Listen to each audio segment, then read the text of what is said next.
morning, good evening, depending on where you are in the country, in the world. About 47% of our viewers now are not in the United States. So we'll continue to work on getting programs which are helpful to all cultures. Today we're going to be talking about statins, and I don't know if you saw the comment. It's like that's like dealing with diet. I know I'm going to get a lot of beatings in terms of comments, a lot of frustration, because statins are something that a lot of people love to hate. I got involved in doing this video on statins by a fellow named Daniel Trevor. I'll tell you about Daniel and how he got me involved on this yet again in just a minute. But I did a video, gosh, a couple of years ago. It was a response to David Diamond's STEM Talk, episode 41.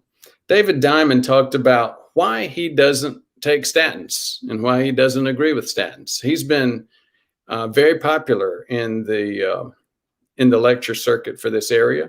A lot of what he focuses on is what he perceives to be misunderstanding of relative versus absolute risk. And here's some of the issue. Excuse me just a minute. You may notice I'm in green today. We're having some more challenges with our studio. We'll get there, but rather than have a green screen, I thought I needed to wear a green shirt for St. Patty's Day, for those of you who are familiar with it. So when we go down through this video, you'll see that David Diamond and I, Dr. Diamond and I, agree on almost every point until the end, and we come up with not opposite conclusions, but very different conclusions. And a lot of that's based on relative versus absolute risk, and it's based on what we at Hopkins used to call denominator medicine. Here's the real crux of the issue.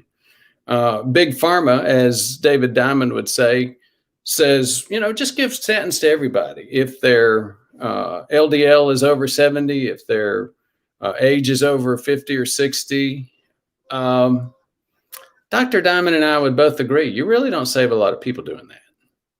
So his response is, well, just don't give it to anybody, because Big Pharma is just trying to make money off of our backs, off of the little man.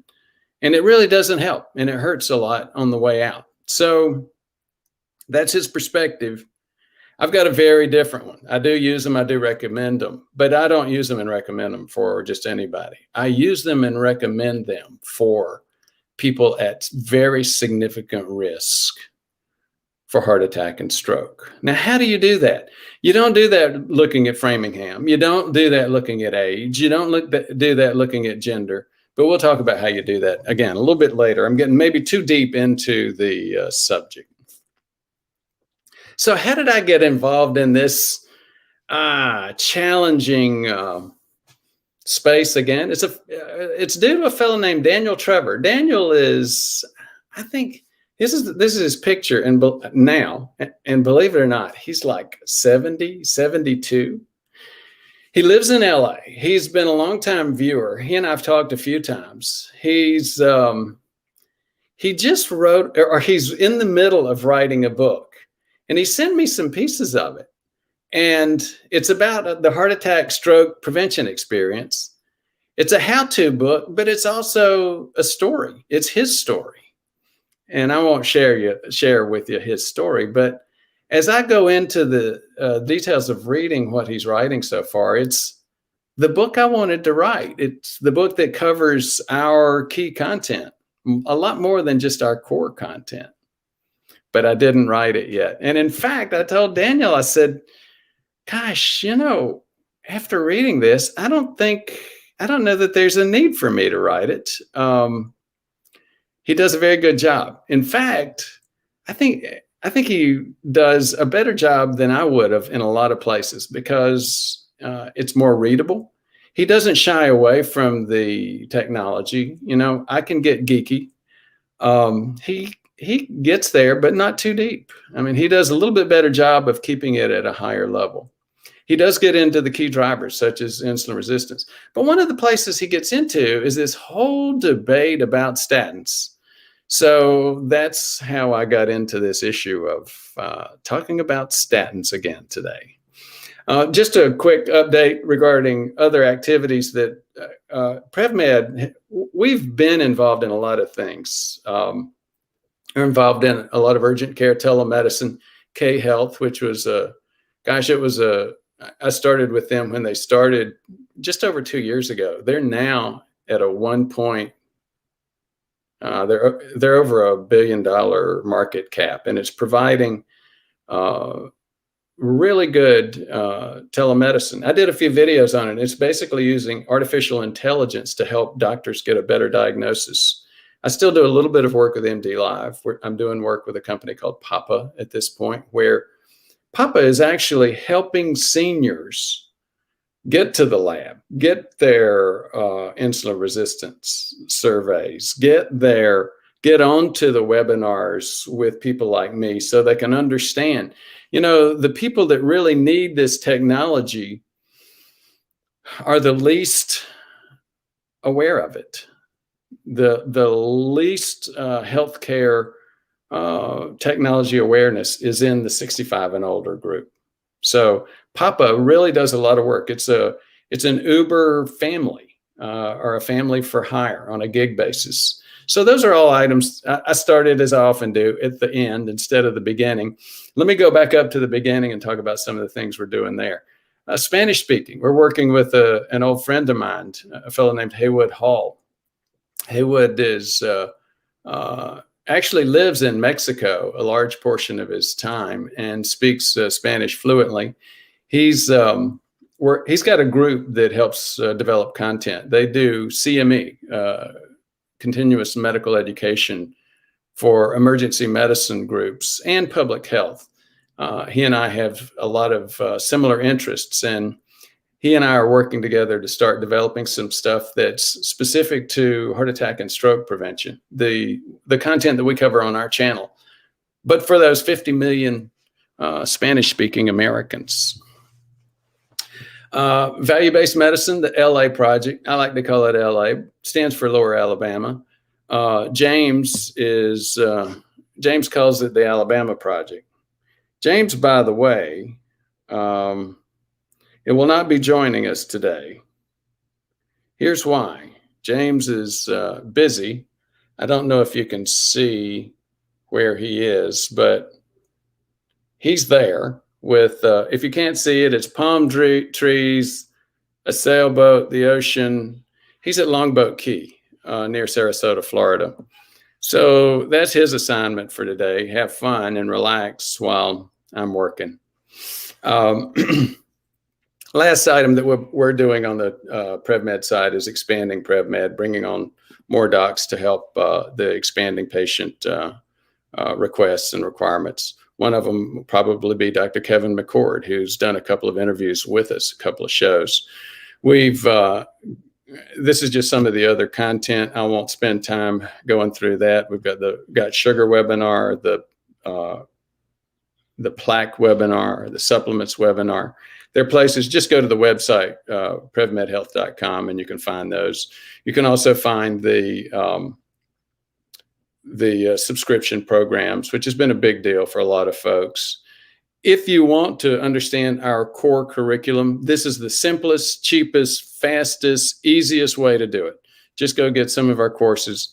3 of those courses are like 19. It depends on whether you can find it on a sale. On a sale, it's like $19. Full price, it's like $30 to $49.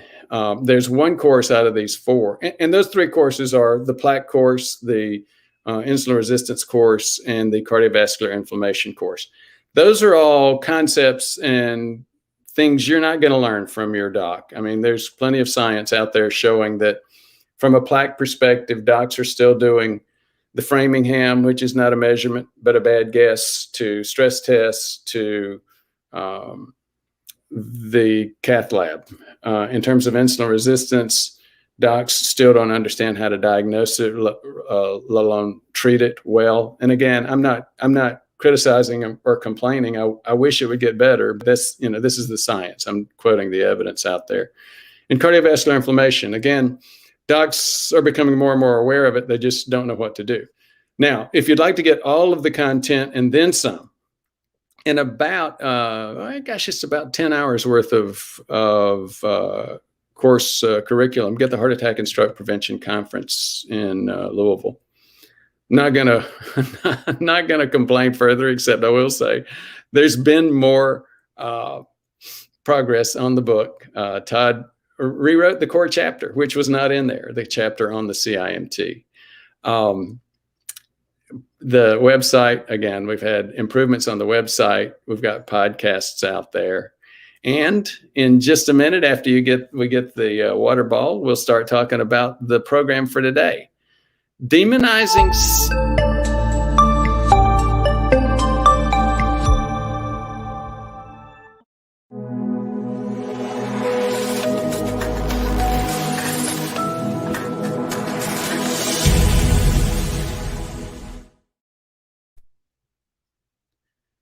Well, I don't know why that error is there. I misspelled absolute. I picked that up earlier, but for some reason it's not on this version. So anyhow, we're talking about statins. There are a lot of statin haters out there. In fact, during some times in my practice, over half of the people that I recommended statins for didn't want to take them. I understand that. It's, you get a lot of creative new ideas about medicine, and I have a lot of them as well. Cardiovascular inflammation, it's not the standard. Focusing on insulin resistance and prediabetes as the cause of heart attack and stroke, that's not the standard. Tending to ignore and downplay the role of LDL, quote, bad cholesterol. That's not the standard that you'll hear in medicine. Discouraging use of things like Framingham, cardiac cath, stress tests in terms of evaluating heart attack and stroke. I discourage all of those. So yes, I am not your typical doc, but I'm not exactly where you might think. I'm not an anti-statin guy. I think statins do have their place. But let's go back. Let's talk about David Diamond and his perspective. I did a video a couple of years ago where I just looked at the components that David Diamond had in his STEM presentation, STEM 41. He starts off talking about the big fat lies of Ancel Keys. I agree with him. Ancel Keys, he actually said Ancel Keys seemed to be a big bully and maybe a deceiver.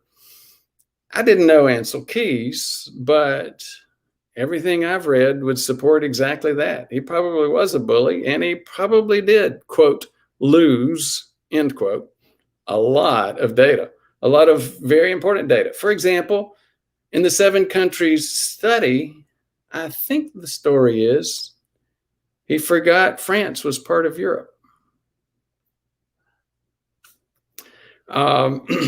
He went into things like fatty acids, egg yolks, bacon and butter, and he said all of that stuff is really, really bad for you. And you know what? That's gone on for how many years? And there's still a whole lot of people that believe that.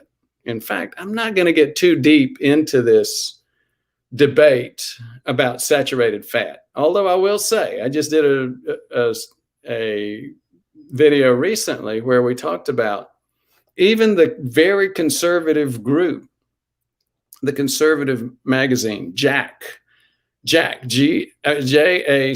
the Journal of the American College of Cardiology, has done some fairly definitive meta-analyses where they study the whole bunch of science about saturated fats.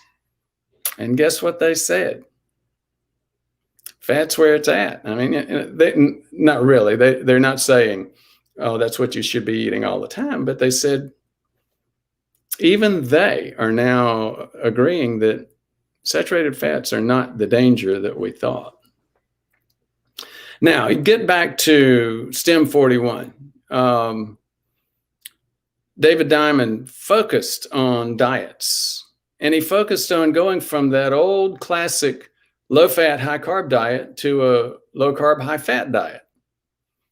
And I would agree with that. You know, I did 30 years of low-fat, high-carb, more plant-based, and continued to do that until I hit my late 50s, developed significant insulin resistance. I've even met the criteria for full-blown diabetes in some perspectives. And I thought, you know what? Maybe high carb's not the way to go. So, you know, don't equate plant-based with high carb. Most people do. You can go full-blown keto with even a full vegan diet, but I won't get into that bunny hole today either. But if you have interest in understanding a lot more about this low-carb diet, one of the best modern researchers in this area is a fellow named David Ludwig. Dr. Ludwig is a physician and a research scientist at Harvard. He runs the Harvard obesity program, and he's got a great book called Always Hungry. He goes through the science of low-carb diets, and he goes through a lot of practical information as well. Then, next in STEM 41, Dr. Diamond starts quoting Paul Redker. You know, I thought it was funny that he started quoting Paul Redker. So yes and no. I mean, it was clear why he would do it, because Paul Redker was one of the very first people that said, you know, it's probably not LDL. In fact, he and his friend at Harvard, Gavin Blake, started looking at studies like WASCOPS, the West of Scotland trials. And what they began to notice was it really didn't seem to have, prevention of heart attacks really didn't seem to have that much to do with LDL. Maybe a little bit, but not that much. And they postulated, you know, maybe there's something else. Maybe there's a thing, maybe it's like inflammation. And sure enough, that was what, over 20 years ago. And at this point, it's become crystal clear that yes, statins do have an impact on inflammation. And you don't really have to do high levels of statins for it. Low levels will do just fine. And those low levels do tend to have a significant impact on decreasing cardiovascular inflammation. Now, we're not going to talk about cardiovascular inflammation. That's another bunny hole I'm not going to go down until we get, unless we get questions about it today. But that's what happens. It turns out that statins actually have two different mechanisms of action. One is, yes, of course, what your local doc, what everybody knows, and that is they lower LDL. But that's not really the target. The target is cardiovascular inflammation. And for some reason, which we don't understand completely, they do tend to have a very significant impact on that. You don't require high doses. And guess what? We're gonna lose income on this video because I'm gonna name a brand name. The statin that's one of the least helpful at doing this is the most popular statin, atorvastatin. Excuse me. Or Lipitor. So I don't use Lipitor. Two of the best statins are also two of the gentlest, especially in low doses, pitavastatin or Livalo.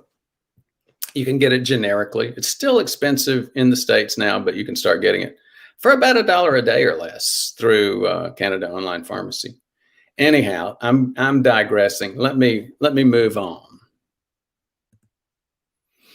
You know, you keep hearing all of this argument. No, LDL is fantastic. It's really good for you. No, LDL is terrible for you.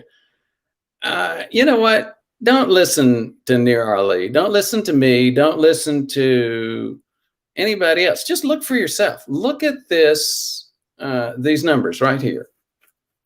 Now, it'll take me a minute to describe it, but after you begin to see what these numbers say, you can see for yourself how important LDL is or isn't. So if you look at this little square box here, what it's doing is it's looking at HDL, differences in HDL as a risk of heart attack and stroke. 10-year risk for coronary heart disease event. That's what that says. The other, the front part of that little box is LDL and its risk. So as you see, the relative risk between an LDL of 100 and an LDL of 220, I mean, it just barely goes up like that. Not much at all. So that gives you that perspective on why I always say, yeah, LDL matters, but not very much. However, look along this right-hand side, look at HDL. Going from 85 as an HDL, no matter which LDL accompanies it, down to 65, down to 45, and then down to 25, as you can see, has a huge impact on heart attack and stroke. Now, you know, there are bunny holes everywhere we go, and I have to just make this bunny hole. But I'll touch on it briefly. We've covered it in depth many other places. We know what causes significant variation in HDL. It's carbs. Whether or not you have prediabetes, whether or not you have a carb-driven metabolism. If you are eating a lot of carbs, what happens is, and you're insulin resistant, what happens is, especially with those large HDLs, those large fluffy ones that are very powerful for protecting your health, instead of carrying so much cholesterol, they start carrying more of fatty acids and things like that. When those fatty acid-laden HDLs start passing through the liver metabolizes them. It burns them up, and you lose the large HDL, and you just lose major chunks of your HDL. The way to increase your LDL, stop eating carbs. It's very reliable. So again, you don't have to listen to hour after hour of doctors like me and Amir Al Gayer and other people ranting and raving about the value of LDL. It's right there in the numbers. Now, to be true and stay focused on Dr. Diamond's STEM 41, he then starts going into genetics and statins. It starts talking about KIF6. And I don't really spend much time on that. I used to use KIF6. I still offer a lot of genetics, cardiogenetics. But I really don't, to me, I think that rates as a money hole, and I really don't think it's critical to the discussion. Now, his next focus point is to get into criticism of Big Pharma and on defense of his own potential conflicts. He says it's okay with neurology. See, he's not a cardiovascular researcher. He's not a physician. He's a research doctor in neurologic diseases. And he says Big Pharma is not a big deal with neuro. I've had pharma grants. That's what he's saying. I personally, Ford Brewer, I've not had any big pharma grants. And he goes on to say, I just haven't seen pharmacy work with cardiovascular disease. I'm amenable to more pharma dollars. Again, those are his quotes. If it sounds like I'm criticizing his position, I'm not. I've worked with plenty of docs who brought in plenty of research grant money. Yes, I'm very much aware that it can cause major conflicts. I saw the movie 20 or 30 years ago with Harrison Ford, the remake of The Fugitive. I understand that kind of stuff has happened. But that's not the topic of what we're doing here. Big Pharma, I will agree, big Pharma is led by human beings, and human beings tend to try to make money. Human beings tend to get caught up in conflicts of interest. Human beings sometimes do the wrong thing. And that happens here too. But that's not really the issue. We're going to get into the issue in just a minute. When while David Diamond was talking about this stuff, he gave one of my favorite quotes, though. He said, there are three kinds of lies: lies, damn lies, and statistics. He accredited that to Benjamin Disraeli. A lot of people do, but there are other people that get credit for that as well. I don't think it's really clear. Now, this is interesting. Dr. Diamond then goes back to, excuse me, it goes back to the Jupiter study. And then starts talking about relative versus absolute risk. And that's where a key component of this whole issue begins to focus. He said 0.7 versus 0.4, 50% relative risk. And he said, that's just offensive. That's offensive to me that Pharma is quoting it that way. They're doubling the benefit by using using relative versus absolute. Well, first of all, and again, this is a little bit critical of Dr. Diamond, the quote was inaccurate. It's actually 1.36 versus 0.77. But again, beyond that, I think we're all missing the point. He's going on to say, if you treat 100 people the way Pharma would recommend, you're only going to save one person. So it's more like a 1% improvement. That's the absolute risk. But they're saying if you already have disease, you save half of those folks. In other words, 2 people out of the 100 have disease. If you give it to all 100, you're going to save one person. And they're quoting you save half the sick people. So therefore 50%. That's a little bit of an oversimplification, but again, I hope I go there to help you understand the real question. Now I'm going to try to get to the point that I think is the real answer. It goes back to, again, what we used to call at Hopkins, denominator medicine. What we're getting confused about is the denominator. Is the denominator everybody age 50 and above, everybody age 60 and above, everybody with an LDL of 70 or above? You know, you saw these LDL graphs. If you give it to everybody with an LDL of 70 or above, you're effectively going to be giving it to everybody. Now let's go back and look at the core findings, the key findings from the Cafe de Caves study.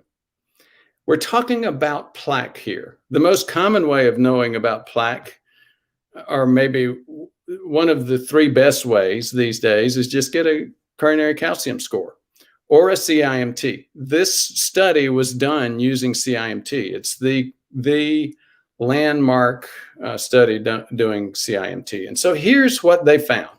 They took 10,000 people, and they said, we've got 2 groups, a normal group and a group that has plaque that's obstructing the flow.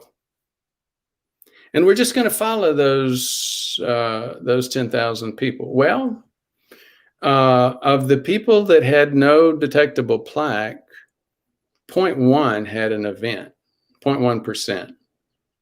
Of the people that had so much plaque it was obstructing their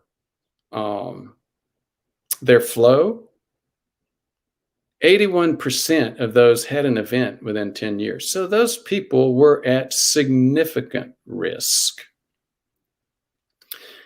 One thing that you might notice, and it's the value point of CIMT, everybody else, these 2 bands here would not be picked up on your typical stress test because they're not obstructing flow.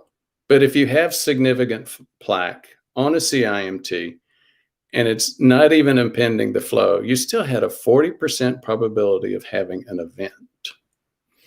So now we get into the real question. Who would say which group needs to be treated? Now, David, the Pharma would say, okay, since everybody has some level of risk, give everybody statins. And when you get these people, you'll save, or you'll cut the risk in half for those people. David Diamond would say, wait a minute, that's not true. I mean, that's giving it to too many people. Give it to nobody. So therefore, nobody's helped. I'm saying something slightly different. I'm saying clearly these folks, the 80%, we know who's in that 80%. And if you've got an 80% probability of having a heart attack over the next 10 years, wouldn't you like to cut that down to half? And here's where the CIMT gets involved.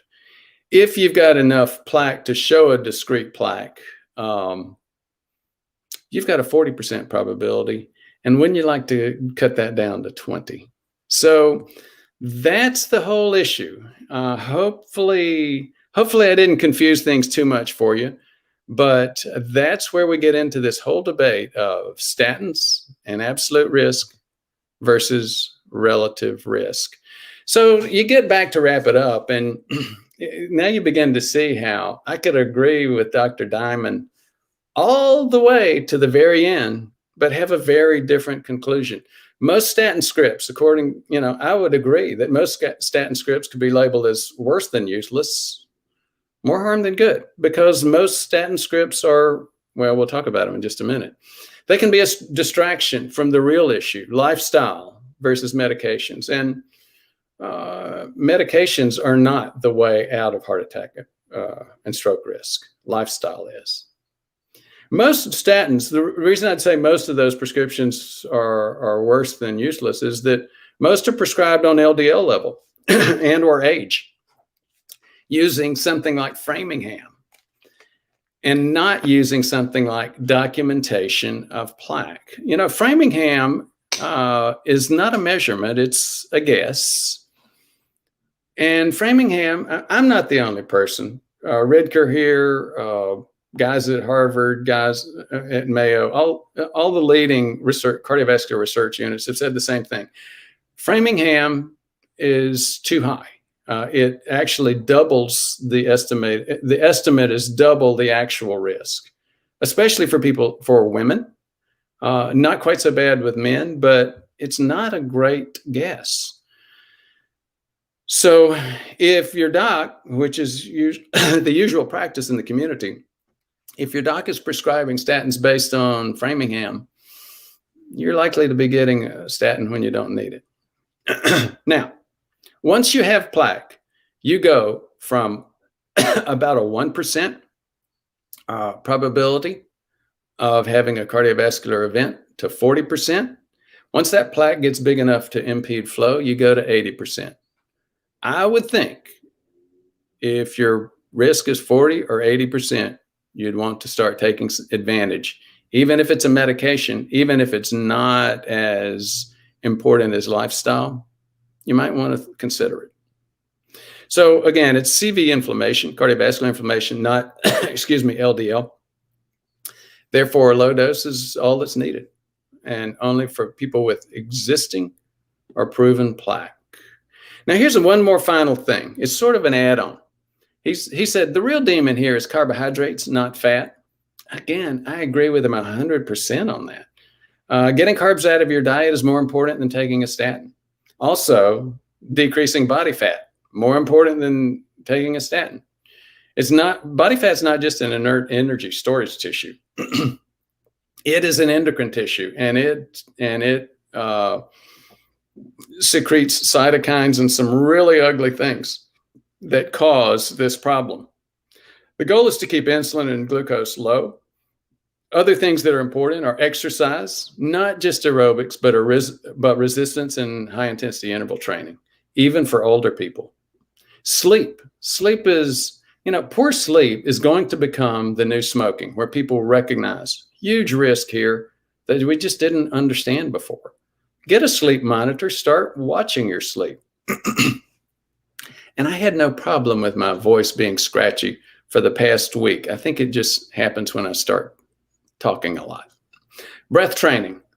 Breath training is important. That sounds, one of the worst things, the bad thing about breath training is that most people think it's an airy-fairy, silly, soft item. And when you look at a lot of the research around, there is some good solid research for, oh, I'm having a senior moment here, for transcendental meditation, other types of meditation. There is some solid research around biofeedback, but it's really equivocal. If you go to the American Heart Association, you go to the FDA, they're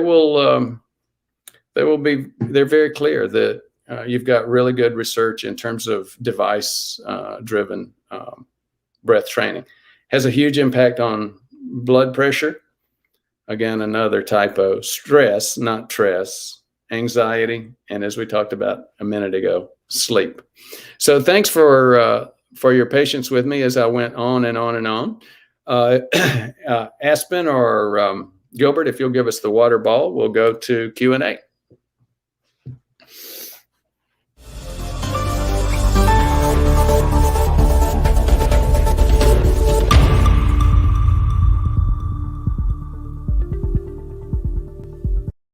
So I was going to get another drink of water, try to get rid of this frog in my throat.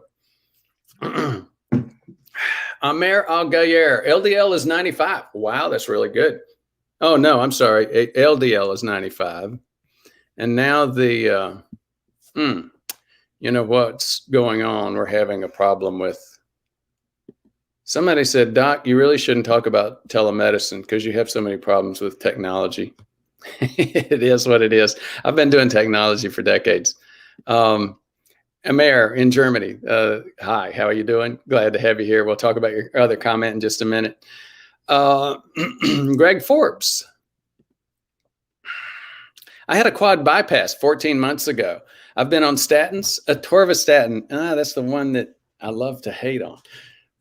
For my triglycerides, TCO, total cholesterol is 94, LDL is 48. Triglycerides 64, HDL is 32.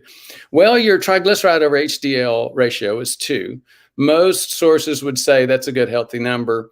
I would say you want to get 1.5 or less, but you're obviously doing some things right, Greg, no question. Bart Robinson, a good day to everybody. Hello, Dr. Brewer. And I will say, if you could think about it, hit the like button. Try to give us a little bit of love for the YouTube algorithm. Hi from Germany. Greg Forrest. Before I had surgery and statins, my total cholesterol had been 130 or less for 35 years. My HDL was in the 40s. I want to come off statins.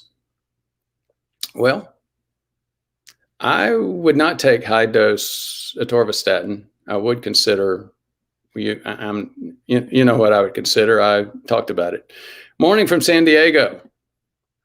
Raymond Rogers, what about Repatha? Repatha is one of the PCSK9s. That's a whole nother story, and we've covered that several times. Repatha is a big, one of the biologicals for decreasing LDL. Now, one thing we didn't talk about today, and again, it's unless we get a lot more questions about it, I won't go too deep into it. A time when LDL does become a big issue, and that is familial hypercholesterolemia. As you can imagine, I've got a lot of patients with that.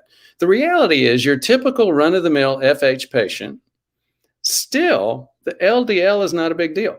And if you're curious about, well, do I have FH? If you've ever had an LDL, not total cholesterol, LDL cholesterol, 180 or more, you've got a very good chance of having FH, familial hypercholesterolemia. And again, I've got tons of those patients. Most of them still don't have significant problems till they get into their 50s or 60s and they start getting insulin resistance. So it's cardiovascular risk is very much a multifactorial risk issue. And the one that really there's a couple of them that really pile on and are just very, very big compared to the others. The two biggest ones are smoking and insulin resistance, diabetes, prediabetes.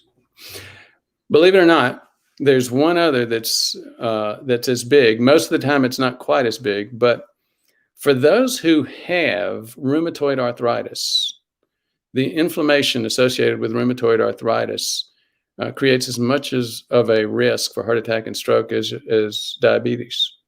It's just that not that many people have that level and type of rheumatoid arthritis. Nader Strong, hello from Kuwait. I don't remember having anybody else from Kuwait yet. Thank you so much for, maybe it's Nader. Anyway, thank you for joining us, and thank you for telling us where you're from.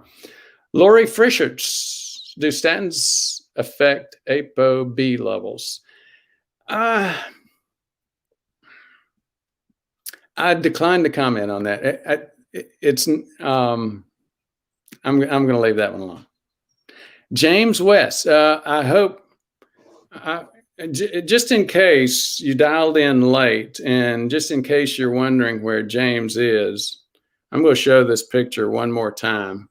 This is where James is today. I'm working hard trying to get that content out there and available for folks. And James is at Longboat Key.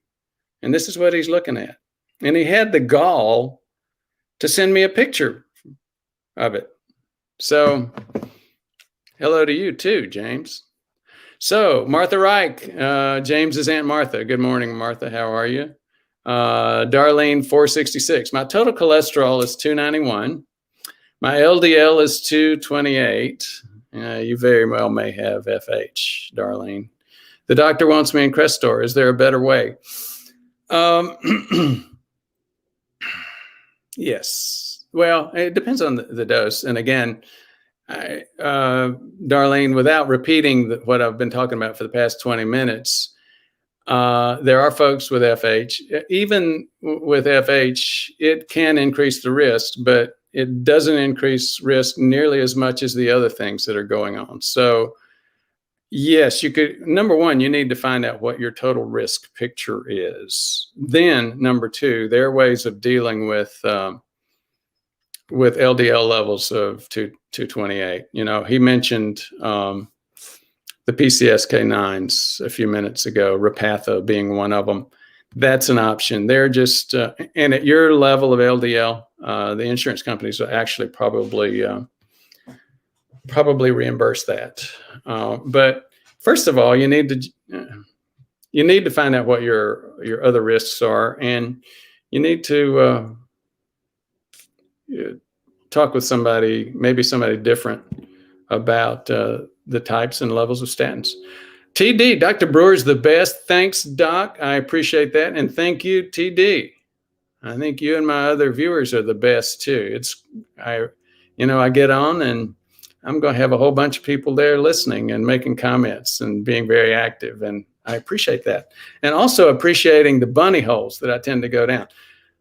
My wife doesn't appreciate my bunny holes. I guess, after 40 years of that, you get tired of it. Bart Robinson, gloomy, damp day here in South Jersey. Thankfully not slow. Well, Bart, I hope that picture of where James is sitting helped cheer you up. Darlene 466, my HDL is 47 and non-HDL is 244. Yeah, again, you've got about 1 in 200 people have FH, familial hypercholesterolemia. That's for most of the part. For the most part, it's what we call heterozygous. That means you just got one copy of it from one of your parents. It gets a little bit more complicated than heterozygous and homozygous. Some people, the bottom line is, some people get really bad FH, and those folks get even, can have heart attacks in their 20s and even teens. But that's very unusual. The vast majority of FH patients, as I said, really get into more trouble from insulin resistance in their 50s.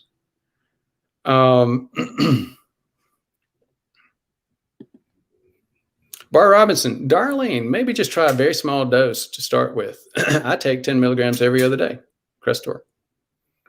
And Bart, I was going to say something like similar to that, but I have to be very careful. I can't give individual medical advice on, until I've seen an individual, until we have a doctor-patient relationship. And there's good reason for that. And the bottom line is all of us should get a complete investigation. Know what you're dealing with. I mean, we learned that at Toyota. First, find the root cause. And it's not clear from what you've said yet what your root causes are. Darlene, 466, thank you. TD, Lucky James, soon. Yeah, soon James is going to be working again. We should all feel very sorry for him. He says he's suffering with a vitamin D overdose. Thank you again for your comments, James. TD, James West, what's your reference level? Well, this week, more relevant numbers. I'm not even gonna finish that. Something about blood alcohol levels. Bart Robinson, James, I'm green with envy. Raymond Rogers, is Repatha along the same line? Repatha is different. The story of the discovery and development of Repatha and the PCSK9 inhibitors overall is a very interesting story. They did it the opposite way of the way they've done pharmaceutical discoveries up until then. The way they did pharmaceutical discoveries until then was they'd send these people down into the Amazon and out to places like Easter Island. And they'd find these chemicals, these fungi, these yeast, these mold, these things that these frogs, like Gila monster spit, some of the GLP-1 inhibitors, some of the great new diabetes medicines started from the saliva of Gila monsters. One of the biggest, maybe most promising, but still almost a black market drug for autophagy, which we won't go into, came from Easter Island. That island is in the native, Easter Island with the big stone heads, hundreds of them. That island in the local language is called Rapa Nui. And the medication that's come from a fungus that they discovered there, I think it was a fungus, some dirt that they discovered there was rapamycin. That's where rapamycin came from, Rapa Nui. So, and we've got videos on that if you want to go down those bunny holes. But the discovery of the PCSK9s was the exact opposite. What they did was they found instead of just taking going on these safaris and finding stuff and trying it, they found people that had appeared to have specific answers to specific problems. They were focusing on, guess what? LDL. And they started looking at people that had different levels of LDL. And they found this young cheerleader in Texas that had very low levels of LDL. They started analyzing her genetics and found that she had a very healthy component, which led to PCSK9 inhibition. And so, again, very, very different way of discovering drugs. And I apologize for all this throat clearing. It may be my ACE inhibitor. John Tocho, inflammation has always been a battle for me. So I went ahead with statins at a very low dose last summer to help with any cardiovascular inflammation. No problems, only positives. Thank you so much, John, for sharing that. Lisa Sabineth, I know these are reflecting in the studio of well, as you can see, I've got an interesting studio lighting today. And these glasses are reflecting it. Anyway, but I can't read without them, so I'm going to be using them some. Doctor, statins is bad for diabetes and cholesterol levels. Especially the high-level statins are. The low-level statins don't really have much of an impact. And Livalo, pitavastatin, its claim to fame, not only does it have lower other side effects, it doesn't decrease. I mean, it doesn't push you down that diabetes highway at all. Pitavastatin, Livalo. And cholesterol levels, please answer me thankfully. God bless you always. I'm sorry, Lisa, I don't really understand the question. Most statins do cause problems with diabetes. Livalo does not. In fact, there's evidence that it actually helps. It's the only one that does. Low levels, like 5 milligrams per day or less of something like Crestor, make huge improvements in cardiovascular inflammation, but they don't significantly drive diabetes. John Tocho, having a grass-fed beef hamburger with a fried pasture-raised chicken egg on top. First meal of the day. Well, good for you, John. I actually had a hamburger once doing one of these, and actually I had tried one of those almost meat or fake meat, whatever you called it. Man, did I get a lot of abuse about that. Some of it was deserved. John Tocho, for lunch. Okay. Nibiski Galaretki. That sounds Eastern European or Russian. If not LDL, why? So why PCSK9 inhibitors work incredibly great? Work incredibly great at what? They do work incredibly great at lowering LDL. There's no question about that. They really, they knock LDL, very high LDLs down into the 20s sometimes. Amir Al Gayer, my LDL is 95, HDL is 85. Wow, that's a really good HDL, and triglycerides 36. So, Amir, that means your triglyceride over HDL ratio is 1 over almost, it's less than 1 over 2. Yeah, it's less than 1/2. It's almost a third. That's really good. Sugar 78, C-reactive protein 2.4 without statins, low carb, keto, sports, age 57. Amir, I'm very jealous. I wish I were 57 again. But even when I was 57, I didn't have those kind of numbers. John Tocho, TD. John Tocho sounds good. I had GF burgers last night and fast till noon also. He's got me drinking some fish oil. Bob Bell, good to hear from you, Bob. The HDL advantage on your charts seems to show risk determined from Framingham, which is a that's a great question, Bob. And my brain sort of touched on that, and then I said, if I go down that bunny hole, that's going to really throw a lot of people off the loop. So this is perfect. Thank you so much for bringing it back up. So yes, if you go back, let me see if I can find that.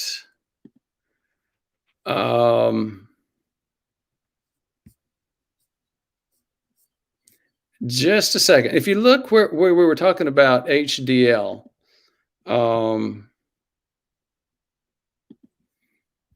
I have that right here, almost there. Well, I thought I was almost there. Maybe, okay, here we go. Are you able to see that?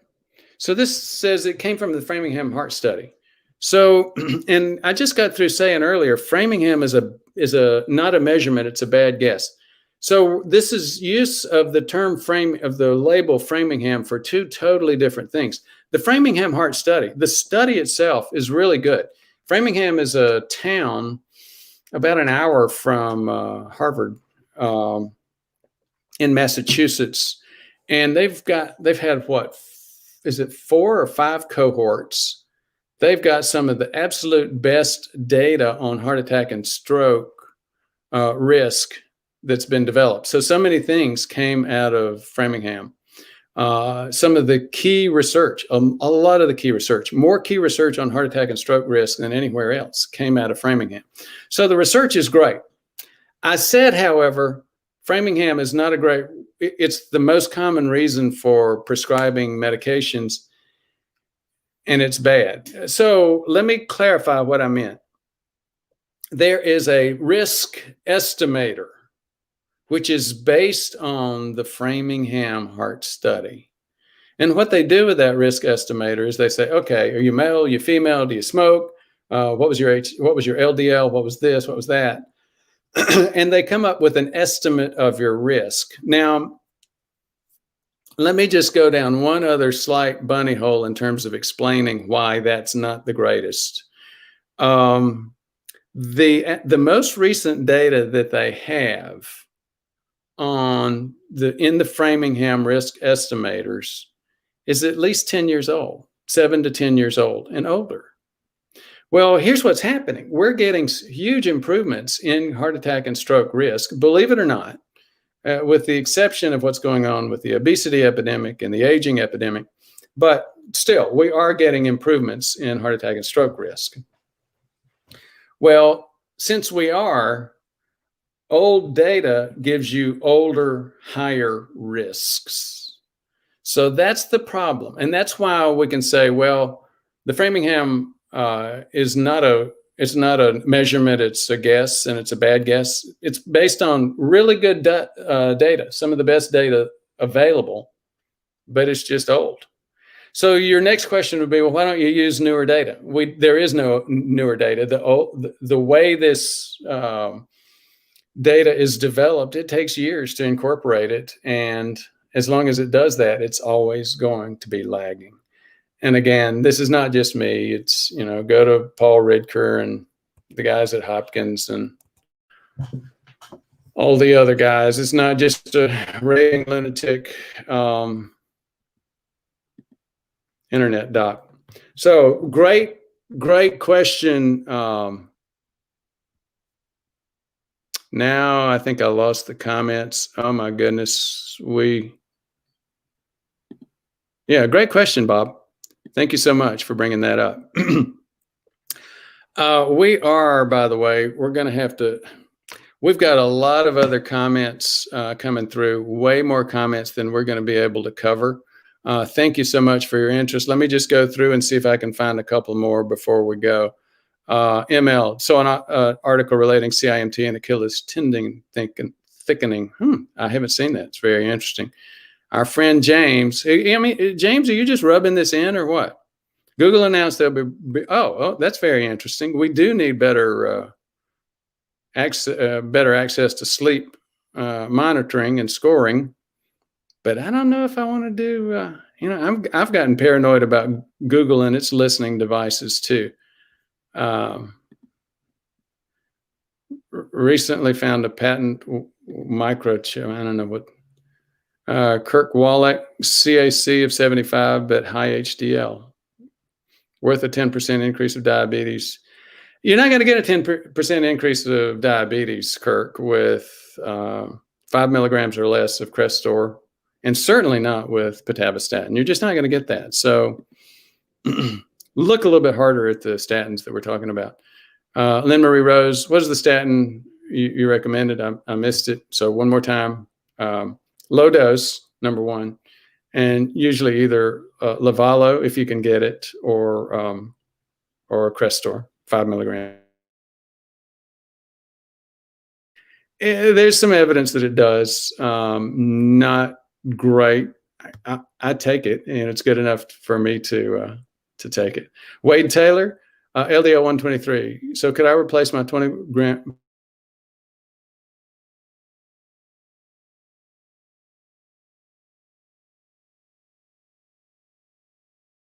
Well, and we end up changing and getting down to lower levels. Crestor or Livalo. Good morning, Bambi. Haven't heard. Actually, there was a major gap, and then it's like you came back. What do you think about PCSK9s? We covered that. Stroke, right carotid, block stent. Sorry to hear that, Gerard. 50% on 81 milligrams aspirin, 80 milligrams of atorvastatin. How can I change both the aspirin and atorvastatin? We do that all the time, Gerard. We do a lot of that. If you have interest on doing that with us, you can call Michelle 859-721-1414. That's 859-721-1414. Oh, there you go. Thanks. What do you think about PCSK9s? Well, we talked about those. My doc scanned my carotid with an ultrasound. Is that a CIMT? It's the same technology, the same arteries, but you've got to be able to do a full, most of the time, like 99% of those that are done are just looking for obstruction level of plaque. They don't show that less than obstructive level unless you're doing a full-blown RC IMT. Can you always send James a photo of Kiowa? Then James actually stayed at my place at Kiowa. That's another story. Thank you for bringing that up, though. Jay King, my doc scanned my carotid artery with an ultrasound. Okay, we talked about that. How do I make you my cardiologist? Again, you can put that number up again, please, guys. 859-721-1414. That's 859-721-1414. Thoughts? Not going to be able to get into a bunch more thoughts. Sorry, guys. We're going to have to close it up. What's a safe glucose level? For those of us middle-aged, tend to think the lower the better. 80s is a great. In the 80s is a really good number. Again, we're getting so many comments these days. We're not going to be able to cover them all. But thank you so much for your interest, and we'll see you next week.